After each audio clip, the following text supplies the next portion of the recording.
power. Here they come. Good evening and welcome to Greenwatch Live. I am your host, Treasure Mitchell. Tonight we have the District 18 congressional candidates joining us. Unfortunately, Sheila Jackson Lee could not make it. I have Marc Flores, Bimal Patel, Stephen Orozco, Jerry Ford Sr., and Donovan Boson. Good evening, guys. Thank you so much for joining us. Good evening. Thank you for having me. Thank you for having us. Good Good evening. evening.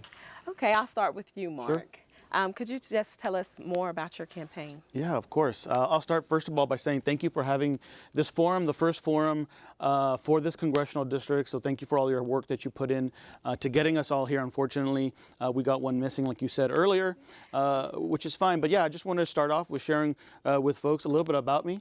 So 20 years here in Houston as a builder. Last 5 years, got more involved in my community. So volunteering with groups to raise money for organizations like U.S. Vets that provides housing for homeless veterans. And the last year, I spent 15 months working on running a headquarters for the Beto O'Rourke campaign here in Houston. And these last 8 months, we've been running for Congress here in the 18th Congressional District. And so we've been every corner of the district, talking to folks, listening to what they have to say, and getting the best input and information so that we can be their best representative in Congress. And so that's what we've been up to. That's why I'm running, and and that's a little bit about me. Awesome. Thank you so much. Dr. Bimal Patel. Hi, thank you so much, Treasure, for having us, and thank you, Houston Media Source and Greenwatch, for hosting this forum. Like I said, I'm Bimal Patel. I'm actually a local optometrist and a small business owner, and I'm actually the son of immigrants as well. The American dream has been my life story for the past 34 years, and vision is what I do. I'm an optometrist by my profession, and I don't like what I see in Washington. You know, I want to see in America where everyone has health care, where students aren't crushed by student loan debt, and then where we can make big investments in infrastructure to, you know, combat climate change. And those are some of the reasons why I'm running, and those are the reasons the voters that we meet every day on the campaign trail tell us those are the issues that are important to them. Yes, sir. Awesome. Stephen Orozco, please tell us.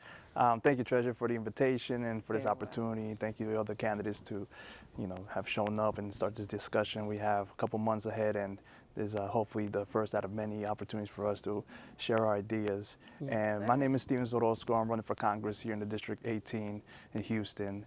I am the son of undocumented Colombian immigrants. I'm an educator. I am a political activist and community organizer, and I am currently just jumping myself into this current fight that we have for not just the soul of a country, but also saving the planet, because we're looking at everything from healthcare, education, incarceration, detention, immigration. Most of all, we're looking at climate change and how we have a deadline. We have 10 or maybe possibly 8 years before we can no longer sustain our life, not just life on the planet, just mainly our life as human beings. And what that looks like is what requires a political revolution. And I am part of that group of people who believe it's time to save the planet and do it through bold, progressive ideas. Awesome. Thank you very much.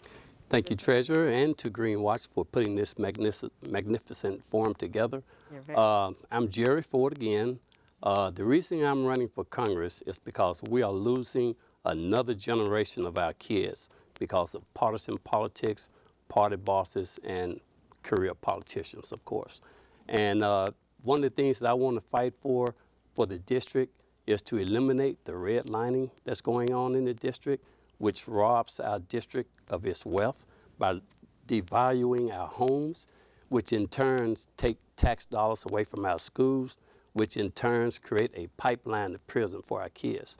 And I want to fight for good jobs, good paying jobs for the district. And I also want to fight to bring in small business loans to the people in the community to bring out entrepreneurs in every neighborhood. We got people from all over the world coming in, setting up shop, and taking the wealth out of the community and not bringing anything back. So that's why I'm running for Congress. Awesome. Thank you very much. Donovan Boson. Well, thank you, Treasurer, and thank you, Houston Media Source, for having me. I am Donovan, a lifelong resident of the 18th Congressional District, whether it's from the south side all the way to the north side. Currently live in the 4th Ward area, and so I've seen the changes that have gone on over the course of my 32 years here. I'm a program administrator by profession, as a program director, and so what I do on every single day is serve our youth, serve our city's families, and I've done so across the nation. One thing that I like to believe is that people, they need higher paying jobs, period. They need access to health care, the kitchen table items. Houston is overly, in the state of Texas, is overly reliant on fossil fuels, and so it's figuring out how we can best approach the Green New Deal without, sacrificing our jobs. Awesome. Thank you very much. Thank you, guys. The first topic I'd like to touch on, some of you mentioned healthcare. If you could detail what your plan is regarding healthcare here in District 18. Sure, healthcare is extremely important to our district. 25% of the people that live in our district live without any healthcare. That doesn't include people who have healthcare, but the co-pays are so expensive that it's just unaffordable. And the most important thing that we can be doing as a country is providing that both physical and mental health care to the citizens of our country. And the reason that is we know when we do that, they're going to be more productive for themselves, for their families, be able to produce for their families, and produce for and contribute to our community. And so I am for an expansion of the Obamacare to provide an option for those who don't have health care right now, roughly 30 million people, another tens of millions of people who have health care, but it's just unaffordable for them, is to provide them that option and allow them to provide health care for themselves and for their families. Awesome. Thank you very much. Bimal? Yes, so as a doctor, I'm in the healthcare field day in and day out, and we definitely need to increase access to healthcare, but we also have to remember what is the root cause of disease, right? There are chemical policies and food policies in our country that are ridiculous, in my opinion.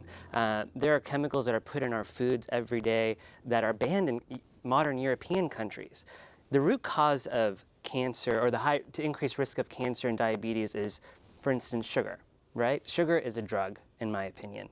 And we need to make sure that our food policies are drawn to avoid some of these harmful ingredients like high fructose corn syrup, which actually mask the effects of sugar. So we need to make sure we first look at the chemical and food policies, making sure that all Americans are getting healthy food. And in our district in particular, there's a lack of healthy food. We need to increase grocery stores and access to healthy food. So our food deserts are just out of control.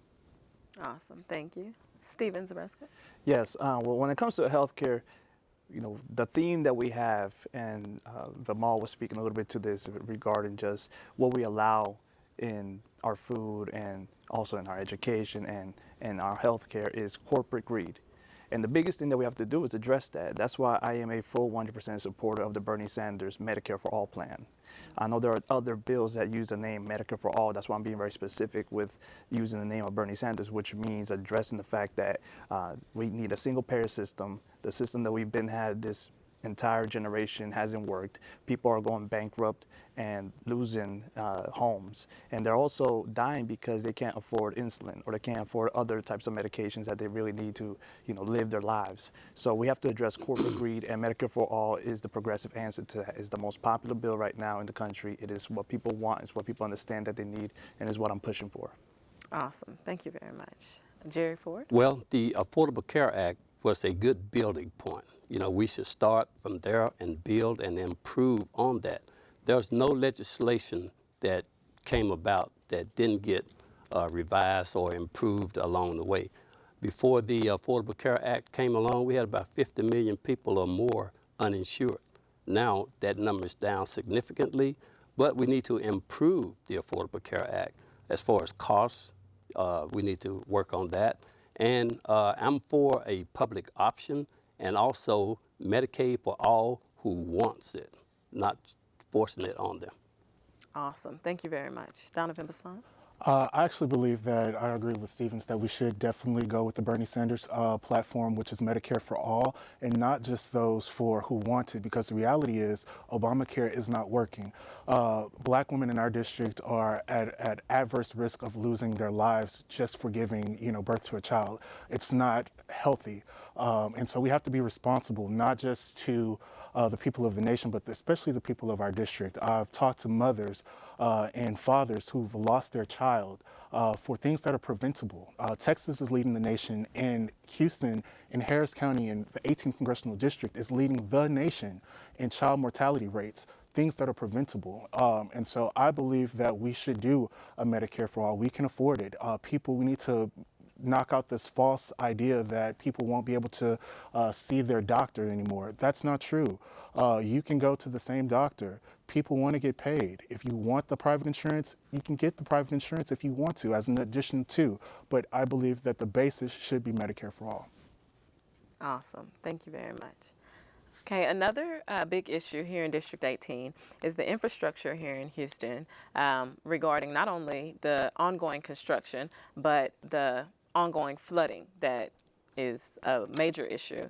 Can you give any ideas on that? Sure. Yeah, infrastructure is the most important thing that we can be working on from the federal government to give back to our community here in Houston, not just in the 18th Congressional District, but all 10 Congressional Districts, the entire Houston greater area. And when it rains here, it doesn't just rain in a city or a county. It affects the entire southeastern portion of Texas. And so we, as a member of Congress, need to provide the billions of dollars to our community to provide those large infrastructure flood mitigation projects that we already know what to do here in our county to mitigate flooding. And I know when in Congress, I can work with other members of Congress around the country. And we have about 15 or so here just in the southeastern portion or along the Gulf Coast of Texas, but with other members of Congress across the country, because there are other cities like Miami that are also in peril for other natural disasters, flooding, hurricanes, and climate change, that we all need to bring those billions of dollars in infrastructure dollars to mitigate these effects, not just in Houston, but in different parts of the country. Exactly. Thank you very much. Flooding and some of the natural storms that we've been having are a crisis in Houston, and we need to solve it not yesterday, not tomorrow, but right now. And I think what we need to do is invest, I would say, $3 billion into the infrastructure of Houston and create similar systems that they have in other countries like Japan. There's modern cities like Tokyo. Tokyo, for instance, is on an island. Now, they're similarly designed to Houston with rivers going through it, just like we have bayous. However, they've developed a tank system and a dam system that actually prevents flooding. So we really need to look at preventative measures when it comes to flooding and apply those smart engineering tactics in Houston. And it's not only countries like Japan, but there's even European countries like Amsterdam, which have canals going through them. We really need to look at what other cities are doing and bring those ideas to Houston. Awesome. Thank you. Okay. Well, this is now where we have to speak with a sense of urgency, because we're talking about flooding, which we're talking about climate change, which we're talking about a short amount of span of time that we have to address it. Infrastructure, when it comes to investing in it, we have to, from the federal level, definitely look at flood mitigation and how much funding we're going to get, not just to start building the infrastructure that's modern in technology. We have to address everything from transportation. Public transportation is extremely lacking here in Houston in a way that's actually beneficial to the public, to the community. We have to have fresh ideas, and that's why we have to address the corporate greed that exists with these contractors to get these contracts to build the same type of structures over and over again that are not really helping the flooding situation. So we have to address a sense of urgency of the climate change with the flooding, our infrastructure, and how the corporate greed has been keeping us an outdated infrastructure. And then public transportation, which will help lighten the load, because all they keep doing is trying to widen up highways, and all we're going to do is keep filling it up with more cars, and it's not going to fix the problem. Awesome. Thank you. Well, I have firsthand knowledge. Over the past 25 years, I've fought in every hurricane and flooding situation, helping people get out of those situations, and I've seen firsthand the devastation that it causes. as your congressman, the first thing that I would do is make sure when Congress give tax dollars to mitigate those situations, that 2-3 years later, those funds get to the people immediately and not 2-3 years down the road. There should have been hearings to find out what happened to the $4 billion that were allocated to help the flooding that came 2 years ago. So I would get with the Corps of Engineer and make sure that we got the right people at the table to find solutions to the problems. Yes, sir. Echoing off of Mr. Ford, we just need to bring some science back into our country. What's going on the west side of our city and county is ridiculous in terms of building on our natural wetlands and resources, and understanding that the Addicks Reservoir is not a water feature. It is something that is built to protect us. And unfortunately, the people of the 18th District are the ones who are most adversely affected by damaging floods, and we're literally one flood away from wiping out our livelihoods. And so that's unacceptable. If and when elected as your congressman, again, it's working with people across the aisle from here along the Gulf of the nation, because they're dealing with the same effects, whether it's in Biloxi, Mississippi, New Orleans, Lake Charles, and what have you. Flooding is real. The science is there. So we can put people into high-paying jobs to help get us out of the situation. Awesome. Thank you very much. Now we'd like to go into specific issues for you guys. So, Mr. Flores, I saw that you had a gun policy that you mentioned, and as we know, minorities are often targeted in a very different way than Caucasians in this country. And so how do you plan to implement a gun policy in a way that is fair to everyone? Yeah, this is a troubling issue going on in our district. So Yes. roughly on average 2 or 3 shootings, deaths are occurring in our district every week, and across the country, 100 people lose their lives every day. A large part of that are from suicides, but we're also seeing a lot of mass murders going on around the country. And so the assault weapons ban that we implemented in the 1990s, we have to bring that back. We saw that it worked. We saw that it was proven. We got to bring that back. We also need to address people who are dying by suicide. I was working with Moms Demand Action several months ago at a fair, giving out locks so that people can lock up their guns, and people who might be intending to harm themselves or others are less able to if we provide a requirement for people to lock up their weapons. And those are a couple of things we got to be doing better here in our country with respect to firearms. Yes, sir. Bimal, as you mentioned earlier, you're strong about nutrition and implementing a nutritional policy, but you did mention the food deserts. And how do you intend to combat the food deserts that exist here in District 18? Well, I think it all goes with the development of our district, right? So there are parts of District 18 that necessarily haven't been developed, or people haven't sought to develop those areas. And the first thing that usually comes up in a neighborhood is a grocery store. And I would want to work with, even local officials. Like, I think it's important for you as congressional leaders to work with city officials and interested parties like an HEB or like a store that's local, and have them invest in our communities that need these type of stores. Awesome. Thank you very much. Stevens, I saw that you mentioned empowering women. And can you detail what your plan is on that exactly? Well, most of all, when it comes to women and empowerment, my inspiration behind a lot of my social justice activism has been the work that Black and brown women, women of all sorts of backgrounds, but mostly also trans women, the LGBT community, and seeing their passion and fight for their own freedom and rights and liberation. And to me, it's not much of like what am I going to do to empower them? It's more like how am I going to open up space for them to empower themselves and advocate for them in all the spaces that I'm in when they're not in, right?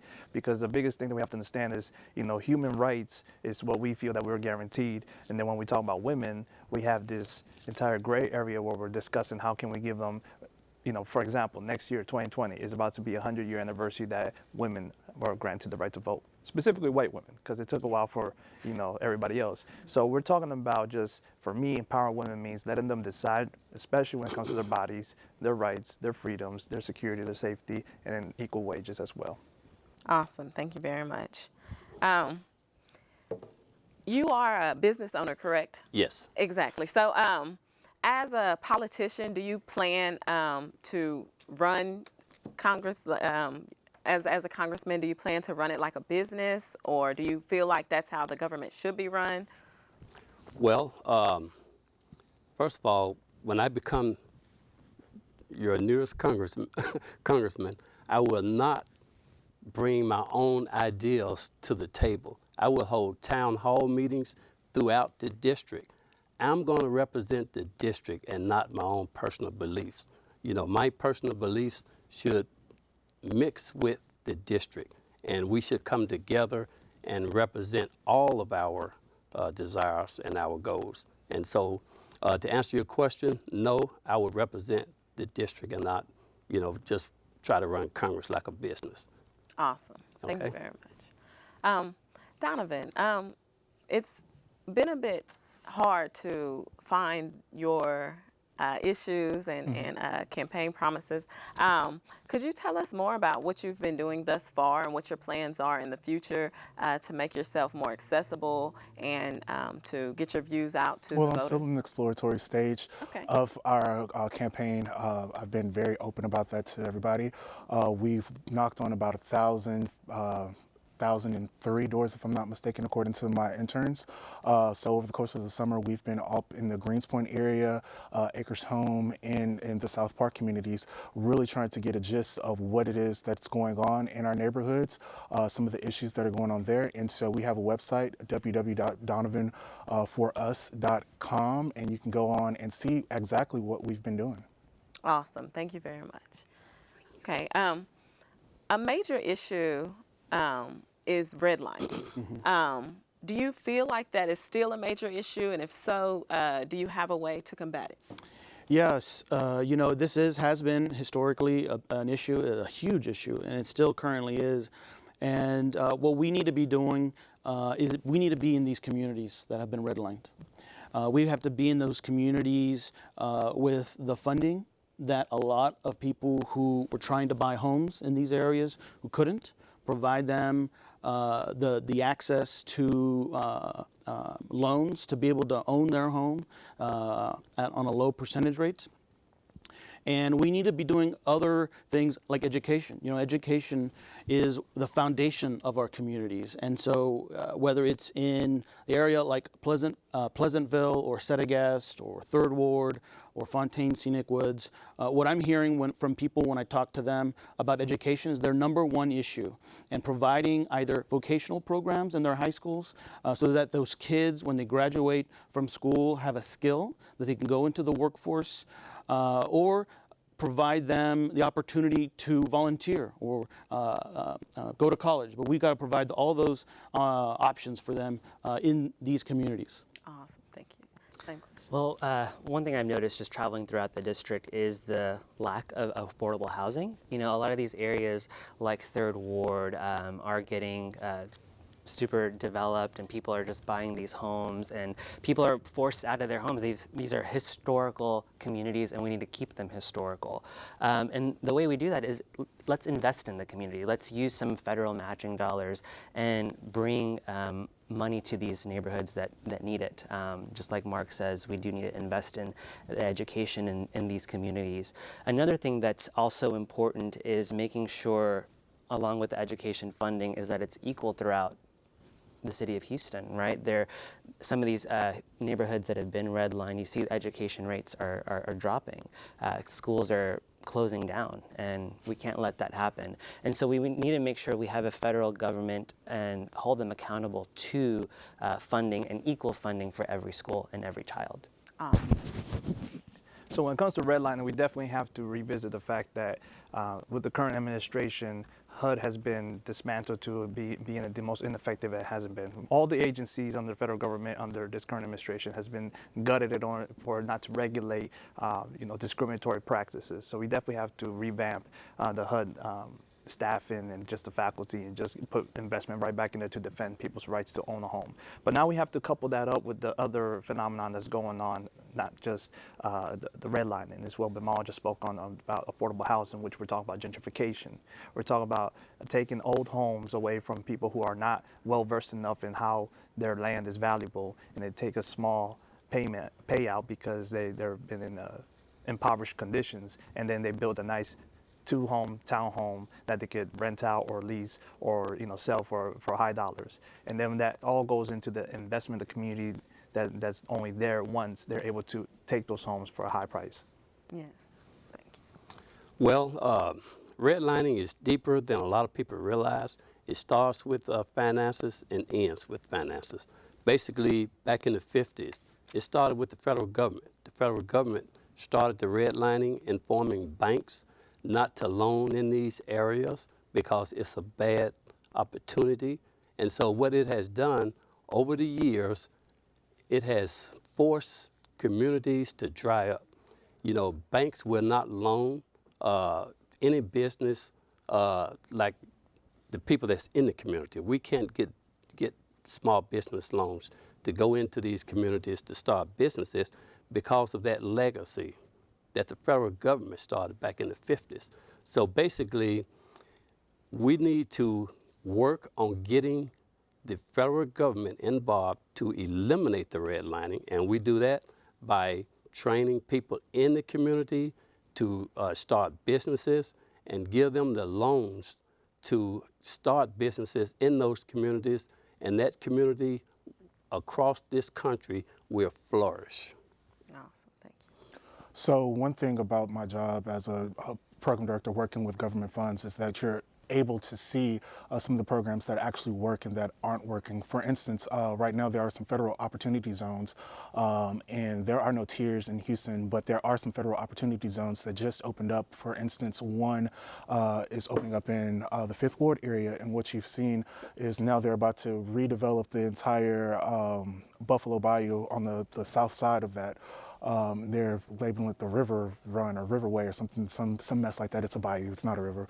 But they're bringing in a lot of housing. And so I lived in New York for about 5 years, and one thing that they did there, as I lived in a lottery apartment, was that they have these buildings. Any new apartment building that opened up, there were 80-20 apartments, meaning 80% of the apartment were at market rate, and the other 20 had to go to people who made that median income within that neighborhood. And so that's something that we can do, enforce on the federal level. If you want to receive some federal tax incentives and build into these opportunity zones, build housing where the people around them can't afford it, because what we don't want to see is reverse white flight. We don't want to see our people leave the 3rd Ward and 4th Ward and 5th Ward communities and then go back to places where they can't afford and there's no houses for them.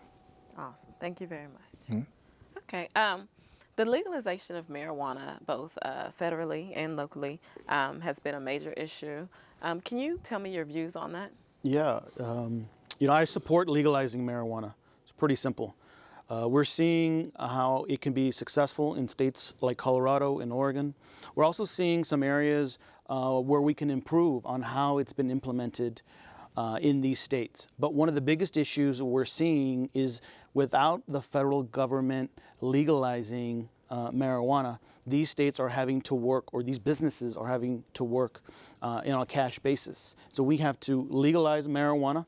We know we have the information that tells us that marijuana, in a lot of cases, is for medicinal use. It's curing a lot of illnesses and ails that people have in our country. So there's no reason why we should be in a position to be able to legalize this. The last thing it does is it removes the black market, right? And so we now are able to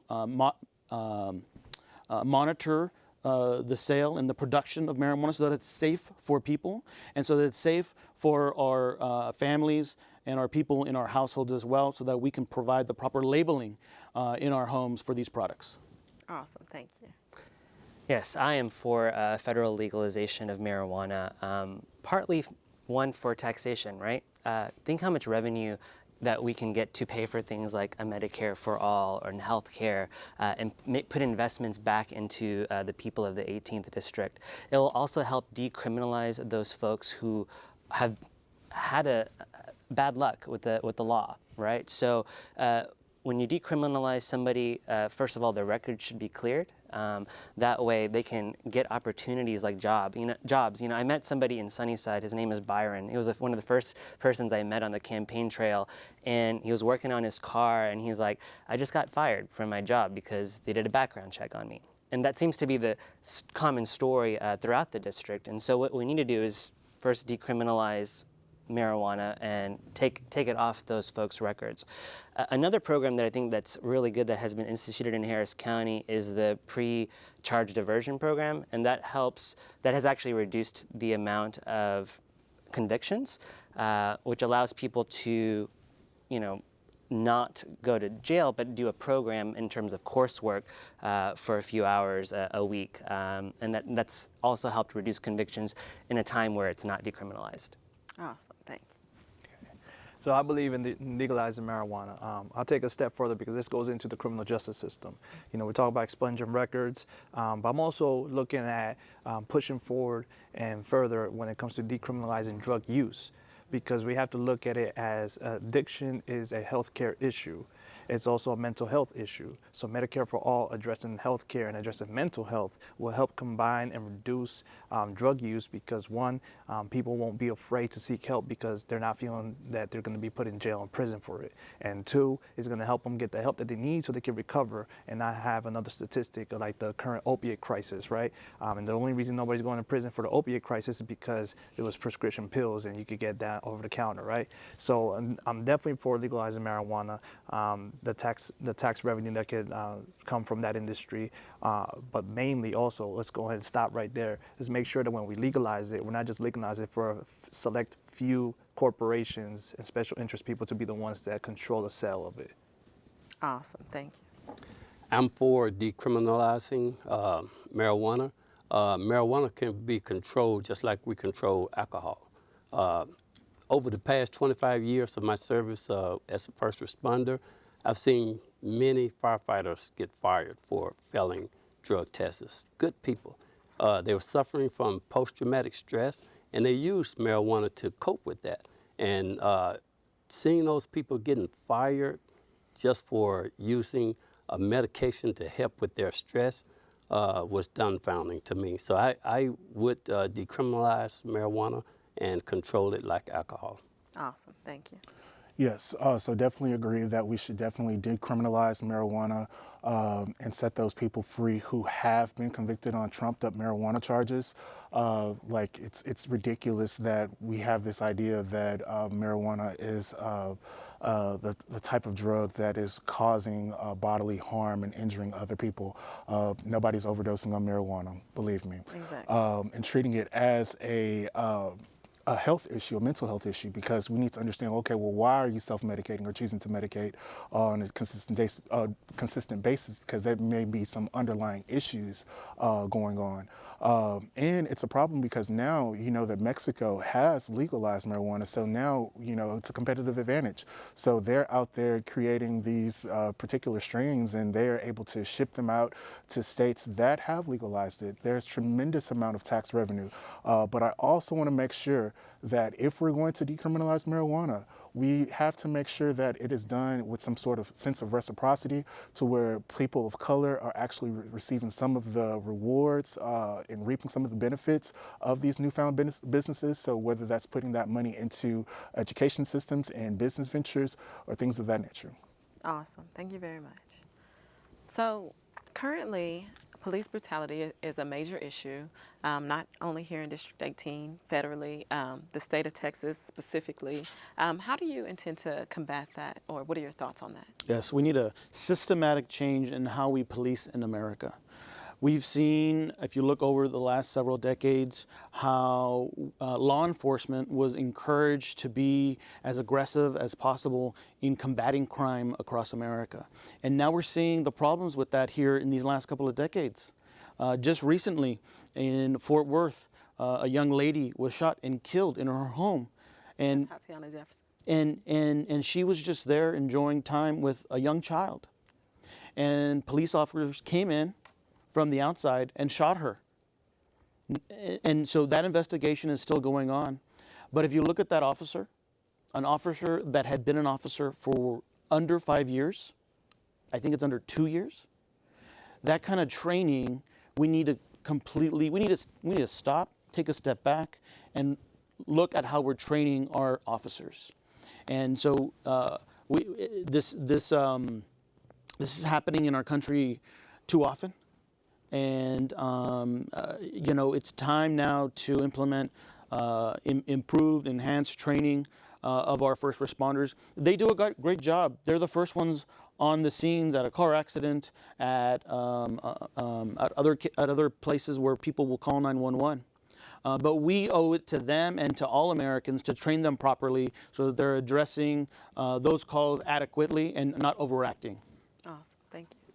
Oftentimes, police brutality happens in minority communities, and we need to address that too in terms of the training that Marc was alluding to.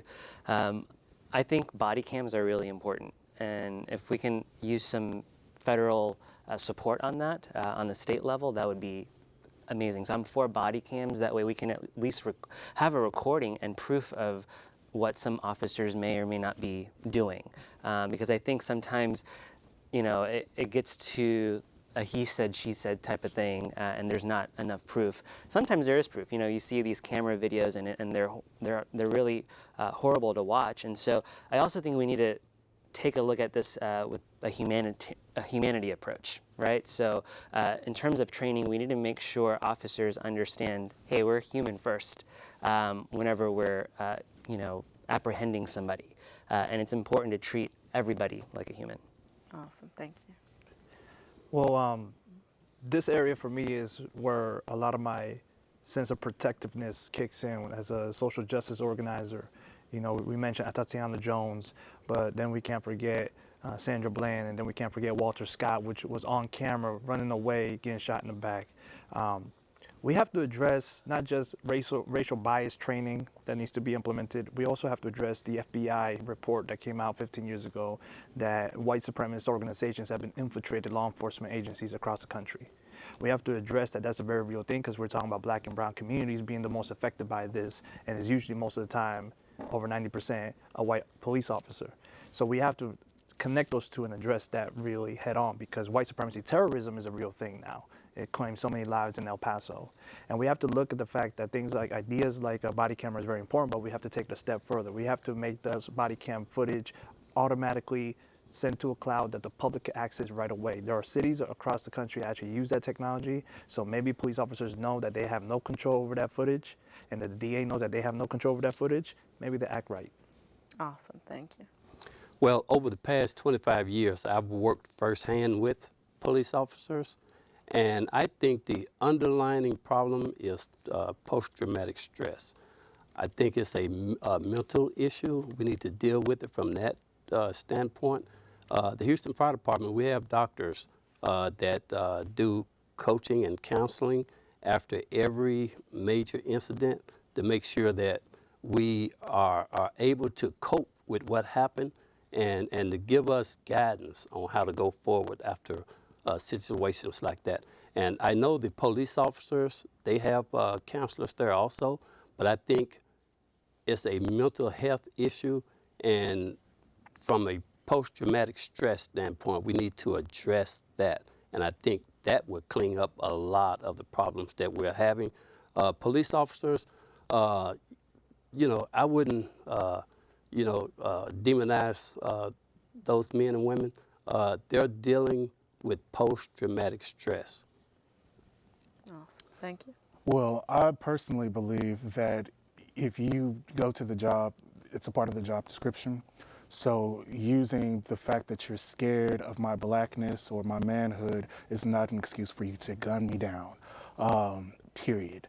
I also believe, like here in Houston, the Houston Police Department, 87% of officers don't live in the communities that they serve, and that is a problem. So when elected as a congressman, I would tie any sort of federal funding to and remove it. So if you don't have officers who are living in your district, whether it's 40 up to 40% of the officers who are not living in the areas that they serve, then they shouldn't be there, because it becomes an issue to where you don't see me as your neighbor. You don't see me as the human that I am. You think of me as the animal.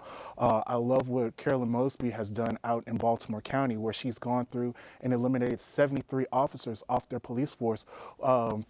Because like Stephen said, these people are infiltrated the systems. If we look at what happened with Amber Geiger, what she was talking about MLK and how she should just pepper spray these people, this is an everyday occurrence, and like I said, our melanin shouldn't be a reason for you to gun us down, or you should be afraid. I stand by that. I believe in that, and I believe that if you can't live by me, you shouldn't be able to serve and protect me either. Also, if we have these officers and these police and firefighters, 90% of which who don't live in the areas that they serve, if we bring them back into these communities, that increases the taxes that are being generated. So then we can get the grocery stores, then we can get the schools and prevent them from closing. So that's my take on that. Awesome. Thank you very much. I think it's rightfully assumed by voters that when you run for Congress that you took issue with the way the current Congresswoman was running things. So can you detail if you did take issue with which policies and what you seek to change? Yes. When I first sat down to look at running for this office, what I saw in analyzing the district was that our district, the 18th congressional district, was the 5th poorest congressional district in the state of Texas. It's one of the poorest in the country. A fourth of us that live here live without any health care. All 4 schools that the state could have shut down this past summer were serving this district, predominantly poor African American and Hispanic neighborhoods. And I looked at the infrastructure of flooding. And then I looked at what had been done to improve our district on these issues. And I saw the charts, and they were all flatlined at best. In some cases, they had gotten worse.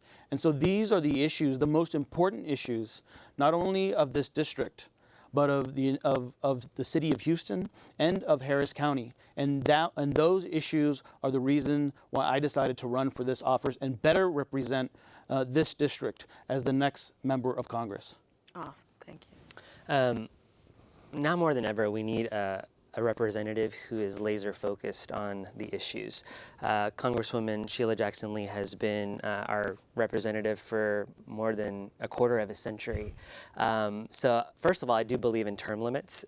We need to get that enacted as soon as possible. I feel like when you're in Congress, and you're serving that long, you kind of become out of touch. And that's why I think is happening to the current representative. Climate change is such a big deal, and I don't think she's really done that much on pushing that agenda forward, especially in Houston. Houston is the energy capital of the world, and there are cities just like Georgetown, Texas, who have gone 100% renewable in the last decade. And we need to do that soon. Scientists say we only have about 10 years to get this done. And I want to get it done, and we need someone who's laser focused. Awesome. Right, so I don't necessarily just take issue with how Congresswoman Sheila Jackson Lee has been doing business. I take issue with how an entire generation of politicians have been doing business in Washington, D.C., which means high-dollar donors are the ones that tell them what to do. Corporate greed is what tells them what to do, and they treat Congress as a business meeting. I mean, when you look at the past 30, 40 years, the majority of degrees that you have in the Congress are business and law. And the only thing you get out of Congress when business and law degrees are in there are just laws that benefit business. That's it. So we're looking at the fact that when you get funded by oil and gas, when you get funded by the real estate gentrification industry, when you get funded by the healthcare industry, and you get funded by all these special interests, that you're going to vote and build bills, not even build bills, they'll write them for you, and support those instead of what the people are asking for. So I'm part of a working class movement that's putting working class people into Congress. We're not looking to enrich ourselves. We're not looking to, walk in there with a $50,000 salary and just to increase our millionaire status, because we've had the most millionaires in Congress in the past 2 cycles than ever. So it's time for us to take back Congress and make it for the people. Awesome. Thank you. Well, I've worked in the district for the past 25 years, a little bit longer. I've volunteered in the district for over 30 years. And yes, I've lived in the district for over 40 years. My community service in the district, from coaching Little League basketball and baseball, I've met people from every neighborhood. From the past till now, these neighborhoods look the same. Nothing is being done. It's like pouring gas on grass. It's just, just dying. In this neighborhood, our neighborhoods, we need a representative that's going to be able to work across the board with other Congress people to get things done. Sheila Jackson Lee has done her best. She's gotten 1 bill passed in the past 30 years, and that was to change the name of a post office. All right. Echoing that, if any other industry, that would be grounds for termination. And so the time is up. We love you, but you got to go, because it's unfortunate. I look at the district. 45% of the people who live in our district are either underemployed or unemployed, and a lot of those people are working in low-wage jobs such as at Marshalls and things of the nature, Marshalls and Walmart. So we went to Walmart and we protested with the people of Walmart over the summer, and at Marshalls and TJ Maxx, where you have Carolyn Moskowitz, who's earning 2,700 times what the average worker is making, and that's unacceptable. So the fact that you haven't put forth any legislation to increase the minimum wage since you've been in office, yet you've allowed your own personal wage to increase 12 times is unacceptable. Mm-hmm. The fact that you haven't put forth any legislation to combat the epidemic that is going on with Black women in their health care, that's a problem. So the time is up. The fact that, schools have closed. We've lost entire school districts, not just schools, but entire school districts in the 18th district are no more. Time is up. That's unacceptable. It really pissed me off. What I did decide to run, we were in the midst of a flood. I turned on the TV, and our good Congresswoman is at the BET Awards skinning and grinning with Beyonce and Jay-Z. Unacceptable. Unacceptable. Time is up. Awesome. Thank you very much. Feel free to take 2 minutes for this question, but you have just been voted in as the next District 8 congressional representative. Please tell me what your first step would be, what you think is the most important issue that you must tackle immediately. Yeah. So the number one thing that we would do once elected to be the next member of Congress from the 18th Congressional District is to bring leaders in the community together. And so this is what I've seen as I've gone to every corner of the district. I've found leaders in their community, in Pleasantville and Setagast and Fontaine and Acres Home and Third Ward and South Park, all doing their part in their community to lead on different issues or different aspects that they're experts in, whether it's education or poverty or rallying their community to make sure their trash is being picked up. And so my first goal is to empower these people, because right now they don't feel like they have a voice at any level of government, let alone the federal government. And so my first goal is to empower these people, allow them to spread their wings, come together, and address the most important issues of this district: poverty, education, healthcare, infrastructure. These are the issues of the district, and we have the brain power right here in our district, but they don't feel like they're connected to be able to be a part to really impact and affect change in their community. And they're the most passionate about their community because they're out at their civic clubs, they're out at their super neighborhoods, they're out at the protests, like there's one in 5th Ward coming up this Monday morning. They're out at their school board meetings. And so we need to provide them a spotlight. We got to provide them a way for we can all come around a table and everybody of these leaders can have a seat at the table to impact these long-term issues, education, poverty, healthcare, housing, and improve our district, because everyone's passionate about that, but they feel like they don't have a seat at the table. They feel like they've been suppressed in these last 25 years. Awesome. Thank you very much. Bimal? So first thing I do when I get to Congress is advocate for getting big money out of politics. Because honestly, we can't do anything until we get corporate greed and interest out of the hands of politicians. So that's number one.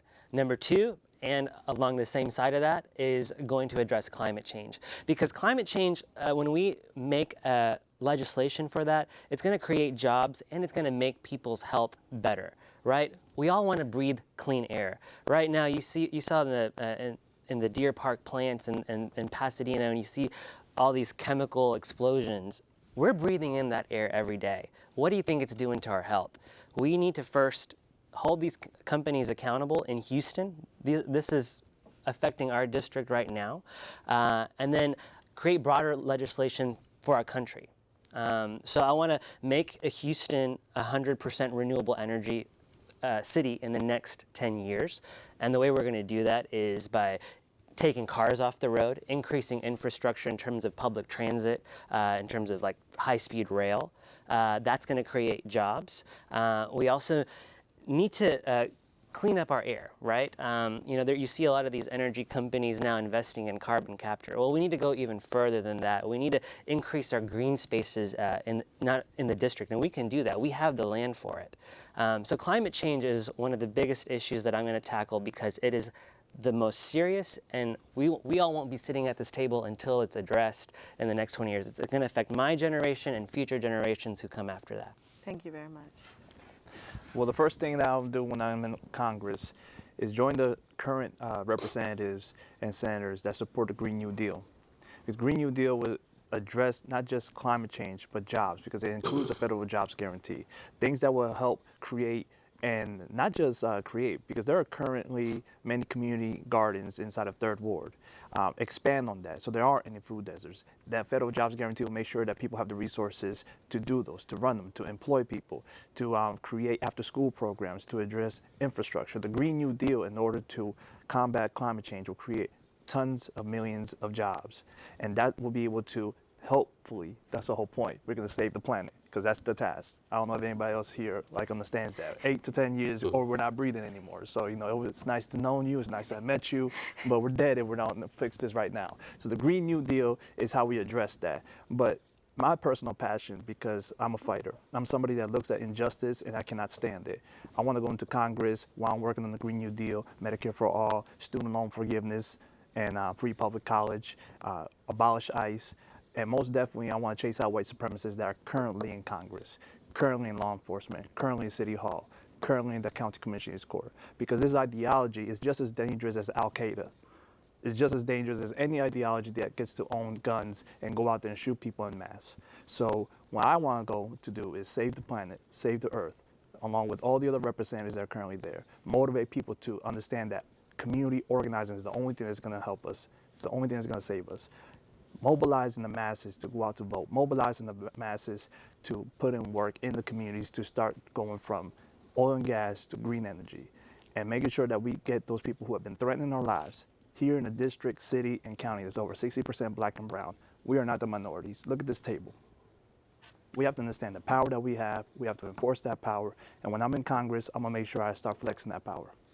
Awesome. Thank you very much. Well, the very first thing that I would do is hold town hall meetings across the district in every neighborhood, because I don't want to represent myself. I want to represent the district. And I would get that data from the town hall meetings, work with other Congress people, and form a bond with Republicans and independents alike, because a congressperson can't do things alone. They have to be able to work with other Congress people to get things done. Sheila Jackson Lee, unfortunately, cannot work with people across the, her own party versus working with independents and Republicans. So that's the first thing that I would do. Build a relationship across the board, tackle the problems that the district faces, and put people to work. You know, give people hope. Meet with the business communities and bring in entrepreneurs to train the people in the community to become entrepreneurs. Much like myself, I've started several businesses, and I'm not special, but I had mentors to help me along the way. And that's what I want to do, be a mentor to all the business people in the district in order to help people in the district. Awesome. Thank you. Thank you. Well, I personally believe that the role of a congressperson is not to conversate, but it's actually to legislate. We've had a lot of conversation for the past quarter of a century. We need more action. We need more legislation. And so the first thing that I would do is trust women, and that's actually put more money into their pockets. A lot of the single women that I've talked to across this district have said, you know, I'm working 2 and 3 jobs. Now I'm driving Uber at night. Well, I don't have health care. I don't have access to child care. So that's putting forth some bills that's going to put more money into people's pocket, taxing these businesses that have run rampant, taxing the people. I don't believe that we should have a billionaire class. And so doing whatever is possible in order to bring those kitchen table issues to the floor of the House, because we know what's going on. We know that people are dying. So that's putting forth some Medicare bills, putting forth some Medicaid bills, putting forth some early childhood education bills on day one. Because I think we've all have gone across and talked to people, so we know what it is that the people want. It's time out for talking. Like, the people are dying. Like people have said, you know, we're on the cusp of losing our planet. So where's the legislation? You know, whether that's the Green New Deal, but being mindful that, 2 out of every 5 jobs are 3 out of 5 jobs in Houston are directly related to the oil and gas industry. So it's being mindful. What does that really look like? Are we going to do away with ExxonMobil and do away with Chevron and all the other multinational oil companies and the oil services companies? Because then you're losing out the people who are working those hotel jobs, those people who are, you know, it cascades down. And so we have to be mindful. What are we going to do to actually lift people up and get them the skills that they need, the money that they need to be successful, but put forth some legislation first and foremost. Awesome. Stevens, you spoke about the federal jobs program. Is there anything in that addresses people with disabilities?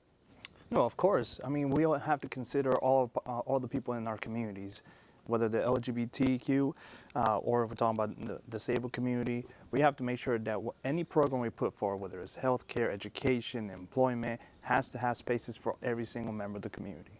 Awesome.